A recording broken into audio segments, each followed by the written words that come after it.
Hi hello welcome back to our channel. ఈ రోజు మనం చెప్పుకోబోయే స్టోరీ అవంతిక. అవంతిక అనే అమ్మాయి నీ కిడ్నాప్ చేయడం వల్ల ఒక రాజుని వివాహం ఆడింది. ఆ కిడ్నాప్ చేసిన వారు ఎవరు, తను ఎవరిని వివాహం ఆడింది ఈ స్టోరీ నేను చెప్తాను, మీరు విని అని. మరి అనగనగా ఉక్కల దేశాన్ని పరిపాలిస్తున్న రాజుకి ఒకగానొక కొడుకు అయితే తను ఇంకా చిన్నపిల్లడు. తను ఒక బామ్మరిదిని సైన్యాధిపతిగా తన పక్కన పెట్టుకున్నమాట. పెట్టుకొని పరిపాలిస్తూ ఉండేవాడు. సైన్యాధికారి పేరు భుజంగవర్మ. భుజంగవర్మ సైన్యాధికారి కాదు, తన సొంత బావమరిది కూడా. ఇలా సాగుతున్న క్రమంలోని ఒక రోజు భుజంగవర్మకి ఆ రాజ్యాకాంక్ష పెరిగింది. రాజకాంక్ష పెరగడంతో ఎలాగైనా సరే తన భావని అడ్డు తొలగించుకోవాలని చెప్పేసి ఒకనొక సమయంలోని ఆ రాజుని చంపేశాడు భుజంగవర్మ. చంపేసి తనే రాజైపోయాడు. రాజైపోతే ఆ చనిపోయిన రాజు కొడుకు ఎక్కడ ఉంటాడు, తను దొరికితే చంపేద్దామని చెప్పేసి భుజంగవర్మ మనుషులు పంపించి ఎదుగుతూ ఉండేవాడు. కానీ ఆ భుజంగవర్మ చంపిన ఆ రాజు యొక్క కొడుకుకి చాలా మంది స్నేహితులు ఉన్నారనమాట. అంటే మంచి మంచి కోరుకునేవాళ్ళు. వాళ్ళేమో నువ్వు రావద్దు ఈ దేశానికి, ఇక్కడ వస్తే మీ బావ అది మీ మామయ్య చంపేస్తాడని, కొద్ది రోజులు ఈ దేశానికి అవతలే ఉండు, అన్ని చక్కబడిన తర్వాత కొద్ది రోజులు ఆగి వద్దుగానని చెప్పేసి తన యోగక్షేమాలు కోరుకునే వాళ్ళు కొంతమంది ఉత్తరాలు రాస్తూ ఉండేవారు. అదే విధంగా అతని పేరు అనంతవర్మ. అనంతవర్మ అదే విధంగా ఒక అడవికి అవతల వైపు తన రాజ్యం అంతా దాటిన తర్వాత అడవులకి అటువైపు ఒక బ్రాహ్మణ ఇంట్లో ఉండేవాడు. వాళ్ళు భోజనం పెట్టేవారు. అదే ఒక చిన్నగా వసారాలో పడుకుంటూ ఉండేవాడు. అలా కొద్ది రోజులు గడుస్తున్న సమయంలో అనంతవర్మ వేటకని కదా అలా అడవిలో తిరిగి వద్దాం అని చెప్పేసి అది ఆకులు అలవలు తీర్చుకుందాం, మీద తిందాం అని చెప్పేసి ఆ ఆకులు ఫ్రూట్స్ కోసం, అడవి పళ్ళు దొరుకుతాయి కదా, ఫ్రూట్స్ కోసం అడవిలోకి వెళ్తే ఎవరో గుర్రాలతో వచ్చేస్తున్నారు. 40 మంది ఉన్నారు. అదే గుర్రంతో డిచ్చుకు సౌండ్ వస్తుంది. మూటలు పెద్ద పెద్ద సామాన్లు అవి ఇవి పెద్ద అదే మూటలతో పట్టుకొని వస్తూ ఉంటే అలా చెట్టెక్కేసాడు. వాళ్ళకి భయపడి ఆ సౌండ్ విని చెట్టెక్కేసాడు. ఏ జంతువు వస్తుందో లేకపోతే ఎవరు వస్తారని చెప్పి చెట్టెక్కేసాడు. అలా చూస్తూ ఉంటే ఆ 40 మంది అక్కడికి వచ్చి ఆ చెట్టు దగ్గరికి వచ్చి కొంచెం దూరంలోకి వచ్చి అక్కడ ఉన్న ఆకులు అలవలో తీసేసి అక్కడ తలుపు ఉంది, ఆ తలుపులోకి వెళ్ళారు. వాళ్ళతో పాటుగా ఒక అమ్మాయిని కూడా తీసుకుని వచ్చారు. ఒక పెద్ద పెద్ద డబ్బు మూటలో ప్లస్ అమ్మాయిని కూడా. ఆ అమ్మాయి ఎవరో కాదు, తన మామయ్య భుజంగవర్మ కుమార్తె అనమాట. అది తనకు తెలియదు ఆ అమ్మాయి తనని చెప్పేసి.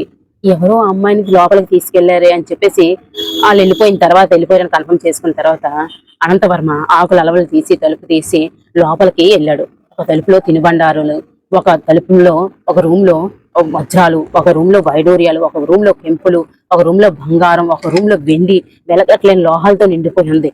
మరొక రూమ్ లో 8వ రూమ్ లో తలుపు తీయగా 9వ రూమ్ లోని ఈ అమ్మాయి ఉంది. పేరు అవంతిక. ఆ అమ్మాయి చాలా బాగుంటది. మూతి గుడ్లు కట్టేసి ఓ పక్కగా మూలుగుతూ ఉంది. ఈ అనంతవర్మ చూసి గుర్తుపట్టాడు, తిరునా మామయ్య కూతురు అని చెప్పేసి. కానీ ఒక్కసారిగా తనకి వాళ్ళ నాన్న చంపాడని చెప్పేసి కోపం వచ్చింది. తను అక్కడే వదిలేద్దామని చెప్పేసి అనుకున్నాడు. కానీ అమ్మాయి కదా పాపం అనవసరంగా తీసుకొచ్చారని చెప్పేసి మాట్లాడతాడు. నేను ఇలాగా భుజంగవర్మ కుమార్తెను నేను, నన్ను ఇలా కాళికామాతకి బలివ్వడానికి తీసుకొచ్చారు అని చెప్పేసి చెప్పగా అనంతవర్మ ఓహో అలాగా అని చెప్పేసి అన్నాడు. అంటే అవంతికకి తెలీదు, తన మామయ్య కొడుకని తెలియపోవడం వల్ల తను చెప్పింది అనమాట. చెప్పేసి సరే అని చెప్పేసి ఎంతైనా రాజే కదా, ఎంత అవతల వాళ్ళు ఆపద తలపెట్టినా సరే ఆపద సమయంలో తోడుండేవాడే, ఎదురు తిరిగేవాడే రాజు, నిజమైన రాజు. అప్పుడు క్షత్రియులు అలాగే కదా చదువుకునేవారు. మనకి నిలువ నీడ లేకపోయినా చెట్టు కొమ్మతో అయినా సరే నీడ నుండి ఎదుటి వాళ్ళని కాపాడాలి. అప్పుడు గురువులు వాళ్ళు అదే విధంగా విద్యాబోధన చేస్తూ ఉండేవారు. అంటే తన రాజరికాన్ని ఇంకా నిలబెట్టుకునేలా మంచి బుద్ధుల్ని, అంటే క్వాలిటీస్ ని చెప్తూ మోటివేషన్ చేస్తూ ఉండేవారు అన్నమాట ఆ రోజులో. అదంతా నా మోటివేషన్ గుర్తుకొచ్చి వెంటనే అమ్మాయిని తను తీసుకెళ్ళాడు. తనతో పాటు రా అని చెప్పి తనతో పాటు తీసుకెళ్తే అమ్మాయి చూస్తే ఎలాగైనా రాజు కుమార్తె అంటే కొంచెం అందంగా ఉంటది, మంచి నగలు అవి ఇవి తీసుకొని ఆ బ్రాహ్మణ ఇంటికి తీసుకొచ్చారు. ఆ బ్రాహ్మణ ఇంటికి తీసుకొచ్చారు కాబట్టి కొంచెం చూసింది, అయ్యో అమ్మాయి ఎంత బాగుంది అని చెప్పేసి చూసింది. తన కొడుకు అన్నబట్ల కొంచెం వికారంగా ఉంటూ పెద్ద పొట్టాడేసుకుని చిన్న పిల్లకడేసుకుని బ్రాహ్మణ్స్ కదా ఏదో మంత్రాలు చదువుకుంటూ ఉండేవాడు. అన్నబట్లకి ఈ అమ్మాయిని చూడగానే కొంచెం అమ్మాయి ఎంత బాగుంది, నాకు ఎవరు పిల్లనివ్వట్లేదు, ఈ అమ్మాయిని చేసుకుంటే బాగుండు అనుకున్నాడు. అనుకునే తడుగా అమ్మాయి 2 రోజులు ఉంది. తింటే ఇంకా ఊరు కూడా దండోర వేస్తారు కదా, ఇలా రాజకుమార్తె తప్పిపోయింది, ఎవరో దొంగలు ఎత్తుకుపోయారు, ఎవరైనా తీసుకొచ్చిన వారికి ఆ రాజకుమార్తెని ఇచ్చి వివాహం చేస్తాను అని చెప్పేసి దండోర వేయించడం తోటి ఈ వెంగళప్పకి అదే ఈ అన్నబట్లకి ఎంతనే ఆశ కలిగింది. అరే నాకు ఎవరు పిల్లనివ్వట్లేదు, ఈ పిల్ల చూస్తే లక్షణంగా ఉందమ్మా, ఈ పిల్లని నేనే చేసుకుంటున్నా, రాజు తప్ప చెప్తే ఆ రాజు అమ్మాయిని ఇచ్చిన వివాహం చేస్తాడు అని చెప్పేసి అనగానే సరే నాయన అని చెప్పేసి ఈ అనంతవర్మతో చెప్పగా అనంతవర్మ తీసుకెళ్లేడు. ఎందుకంటే అక్కడ రావద్దని చెప్పేసి కొంతమంది చెప్తూ ఉన్నారు కదా, ఎందుకంటే వాళ్ళ మామయ్య చంపేస్తాడు రాజకాంక్షతోటి అని చెప్పేసి రావద్దని చెప్పేసి అన్నారు కదా. సరే అయితే నువ్వే తీసుకెళ్ళి, వాళ్ళు ఇచ్చింది ఏమన్నా నువ్వే తీసుకో, ఇన్నాళ్ళు నాకు ఆశ్రయం ఇచ్చారు కదా మీరు, దానికి కృతజ్ఞతగా మీరు తను తీసుకెళ్ళు అని చెప్పేసి అనగానే తను తీసుకొని వెళ్ళాడు ఈ అన్నబట్ల అన్న అన్నబట్ల తీసుకెళ్ళగానే వెంటనే ఆహ్వానించి అయ్యో తను అన్నాడు సభలో, నేను 40 మంది దొంగలతో యుద్ధం చేసి ఒక తటాని వాళ్ళని యుద్ధం చేసి మీ అమ్మాయిని కాపాడానండి అని చెప్పేసి అనగానే అందరూ నవ్వారు. ఎందుకంటే ఒక వీరుడికి ఉండవలసిన లక్షణాలు ఏమీ అవి లేవు. ముద్దపప్పులా పిలకేసుకొని జిడ్డు మొహంలా ఉంటే చెప్తే నమ్మేస్తారు, ఇట్లా నమ్మే విధంగా ఉండాలన్నమాట. రాజు అంటే యుద్ధం చేశాడంటే కండలు తిరిగి గుండె బలం, ధైర్యం, ముక్కు చుట్టుగా చూసే గుణం ఉండాలి. అలాంటి ఏమి లేదు చెప్తున్నాడు కాబట్టి అందరూ కొంచెం నవ్వి ఎట్టకారంగా హేహా నవ్వారు. కానీ రాజుగారు ఒక్క మాట కూడా అనలేదు.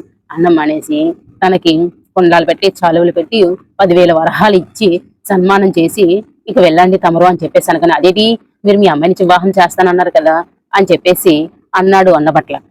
అనగానే సరే ఇప్పుడు ముహూర్తం బాగోలేదు, అమ్మాయిది ఏముందలేండి, మీకు ఒక అగ్రహారాన్ని మీకు రాసిస్తాను, ఈ మంచి రోజుని మూడ వెళ్ళిపోయిన తర్వాత, మూడ వెళ్ళిపోయాక రండి అగ్రహారాన్ని మీకు రాసిస్తాను అని చెప్పేసి అనగానే ఈ అన్నబట్ల వెళ్ళిపోయాడు అందట. అమ్మ ఈ మూడ వెళ్ళిపోయిన తర్వాత నాకు ఎవరాన్ని ఇచ్చి వివాహం చేస్తాడట అని చెప్పేసి చెప్పుకోవడం మొదలు పెట్టాడు. ఇంకా ఆ నోట ఈ నోట అన్నబట్లే ఇలాగ వెళ్ళాడు. అమ్మాయిని ఒక అతను తీసుకొచ్చాడు, అనంతవరం అని ఒక అబ్బాయి తీసుకొచ్చి అన్నబట్లు వెళ్ళి ఆ రాజుగారికి అప్పచెప్పి కొండలాలు డబ్బు దశకంతో వచ్చాడు అని ఆ ఊరంతా టంకు అయిపోయింది. వెంటనే ఈ అవంతిక వాళ్ళ నాన్నగారికి, నాన్న నన్ను కాపాడింది తన కాదు, ఒక అనంతవరం అనే ఒక అబ్బాయి, తన ఏదో పెద్ద వంశానికి చెందినవాడు అయ్యి ఉంటాడు, చాలా బాగున్నాడు, నేను చేసుకుంటా ఆ అబ్బాయిని చేసుకుంటాను, అతను డబ్బు మీద వ్యామోహం లేదు, నగలు రూముల్లోని గదిల్లోని కోట్ల కొలది విలువ చేసే, లక్షల కొలది విలువ చేసే వజ్రాలు, వైడూర్య, కెంపులు, బంగారం ఉన్నా సరే ఒక్క వీసంతైనా బంగారాన్ని తీసుకురాలేదు, నన్ను మాత్రమే కాపాడాడు, తీసుకొచ్చి నన్ను ఆ బ్రాహ్మణ ఇంట్లో పెట్టాడు, అంతే తప్పగా తనతో పాటు నన్ను ఉంచుకోలేదు, అంత మంచి అబ్బాయిని నేను మాత్రమే చేసుకుంటాను, ఆ అబ్బాయిని మాత్రమే చేసుకుంటాను, ఎవరిని చేసుకుని ససేమీరు అని చెప్పేసి ఈ అవింతకి అనగానే ఇంకా నాన్నగారు ఏం చేయాలో తెలియక భుజంగ వర్మకి ఏం చేయాలో తెలియక సరే అని చెప్పేసి భటులను పంపించి ఆ బ్రాహ్మణ ఇంట్లో ఉన్న అతన్ని, ఆ అబ్బాయిని, ఆ రాజుని తీసుకురండి అని చెప్పేసి చెప్పారన్నమాట. ఈ ముసలిది ఉంది కదా వాళ్ళ అబ్బాయి, అమ్మ అమ్మ అంటే, ఒరే నువ్వు ఆశపడకరా, గ్రహారం కోసం ఆశపడరా, అమ్మాయిని చేసుకోవాలని అనుకోకరా, అమ్మాయి అబ్బాయినే పెళ్లి చేసుకుంటది, ఎందుకంటే ఆ అబ్బాయి మనసులోని ఆ అమ్మాయి ఉంది, ఎందుకంటే రాజులు వాళ్ళు ఒకటి కదా, మనం బ్రాహ్మణులు ఆశపడకూడదురా అని చెప్పేసి, లేదమ్మా నాకు ఎవరు పెళ్ళని ఎవరు, రాజు ఇచ్చిన మాట తప్పదు, నేను అమ్మాయిని అంటే చేసుకుంటాను అని చెప్పేసి మొండు పట్టే, సరే అయితే ఒక పంచేద్దాం, అబ్బాయి అడ్డుతో ఒలిగించుకుంటే ఇంకా మనకి ఏ అడ్డు లేదు, ఆ అమ్మాయి చచ్చినట్టు నిన్నే వివాహం ఆడాలి అని చెప్పేసి ఒక మాస్టర్ ప్లాన్ వేస్తుంది వాళ్ళ అమ్మ. అదే విధంగా తినేటప్పుడు నల్ల మందుని కలిపేశారు అన్నమాట. ఇప్పుడు వాళ్ళకు అన్నం పెడుతూ ఉంటారు కదా, నల్ల మందుని కలిపేసిస్తే తినేసాడు. తినేసి వాళ్ళు ఒక చాపతో చుట్టి అక్కడ నూతిలోని ఆ తల్లి కొడుకులిద్దరూ నూతిలో పడేయడంతో అనంతవర్మకి వెంటనే మెలకు వచ్చి ఒక కొమ్మను పట్టుకున్నాడు. అదే ఓడలు పట్టుకుని నూతిలోకి ఓడలు ఏమైనా ఉంటాయి కదా, ఇంకా వాళ్ళు పడిపోయాడా లేదని కూడా చూడకుండా వెనక్కి తిరిగి వచ్చేసారు.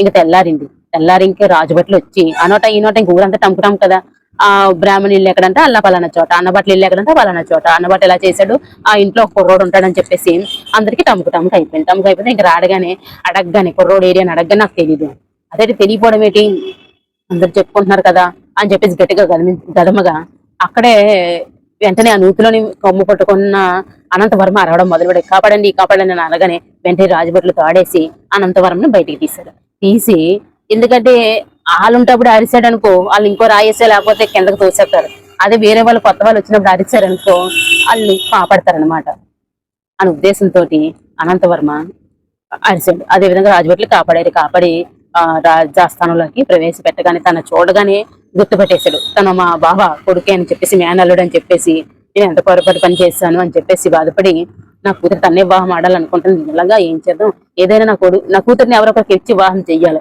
వారికైనా నా రాజ్యాన్ని అప్పచెప్పాలి, అలాంటప్పుడు నా చెల్లెల కొడుక్కి అప్పచెప్తే తప్పేముంది అని చెప్పేసి ఈ అనంతవర్మ కోపంగా ఉన్నా సరే భుజంగవర్మ కొంచెం, అల్లుడు క్షణికావేశంలో నేను తప్పు చేశాను, మీ నాన్నగారిని చంపాల్సి వచ్చింది ఈ పదవి మీద వ్యామోహంతో, అంతే తప్పగా నేను చెడ్డవాణ్ణి కాదు, ఈ రాజ్యం నీదే, ఈ ఆస్థానం నీదే, నేను నిమిత్త మాత్రమే, నా కూతురిని వివాహం ఆడి ఈ రాజ్యాన్ని నువ్వే చేజెక్కించుకో, నన్ను క్షమించు, నేను సైన్యాధి అధ్యక్ష పదవి కూడా రాజీనామా చేస్తాను, ఇక ఈ రాజ్యంలో ఉండను, పుణ్యక్షేత్రాలు తిరుగుతాను నాయన, నువ్వు నా కూతురిని వివాహం చేసుకో అని చెప్పేసి అనగానే అనంతవర్మ కూడా సంతోషించి అవంతికని వివాహం ఆడాడు. ఆడతానని చెప్పేసి అనుకున్నారు. ఈ లోపల ఏర్పాట్లు అయ్యి జరుగుతుంటే ఒకసారి ఆ బ్రాహ్మణ ఇంటికి వెళ్ళి చూసి వద్దామని చెప్పేసి అంటే కొబ్బరి చెప్దామని చెప్పేసి వెళ్ళాడు అనంతవరం. వెళ్ళేసరికి ఒక 40 మంది బందిపోట్లు వచ్చి ఈ అమ్మాయిని కాపాడింది నువ్వురా అని చెప్పేసి తన చిట్టి కట్టి కొట్టేసి అలా అమ్మని కొట్టేశారు. కొట్టేస్తే అయ్యో ఏమైంది అంటే ఆ అన్నబట్ల ఇలా చెప్పాడు, నేనే కదా మహారాజా, ఆ నోట నేనే ఆ అమ్మాయిని కాపాడని చెప్పాను కదా, అందుకే ఆ భటులు వచ్చి ఆ దొంగలు వచ్చి నన్ను కొట్టేసారు అని చెప్పేసి అనగానే వెంటనే అనంతవర్మ అయితే సరే అని చెప్పేసి మాట వేయించాడు. దొంగలు ఈ చుట్టుపక్కలే తిరుగుతారు, వాళ్ళని రెడ్ హ్యాండెడ్ గా పట్టుకుందాం అని చెప్పేసి కొంతమంది సైన్యాధికారిని సైన్యాన్ని అక్కడక్కడ పెట్టాడు అనమాట. అదే విధంగా అక్కడ ప్లేస్ కనబడింది కదా, బంగారం వజ్రాలు వైడూర్యాలు అందరూ మొత్తం ఖాళీ చేసేసి ఆ 40 మందిని దొంగల్ని పట్టేసుకున్నాడు. అనంతవర్మ పట్టేసుకుని వాళ్ళని కారాగారంలో పడేశాడు. ఆ డబ్బు కూడా వచ్చింది. అప్పుడు భుజంగవర్మ అనంతవర్మకి అవంతికకి అంగరంగ వైభవంగా వివాహం చేశారనమాట. ఇది అనంతవర్మ అవంతికల వివాహం అంగరంగ వైభవంగా ఎంతో శోభేయమానంగా జరిగింది. అది ఈ స్టోరీ, అవంతిక అనంతవర్మల వివాహము.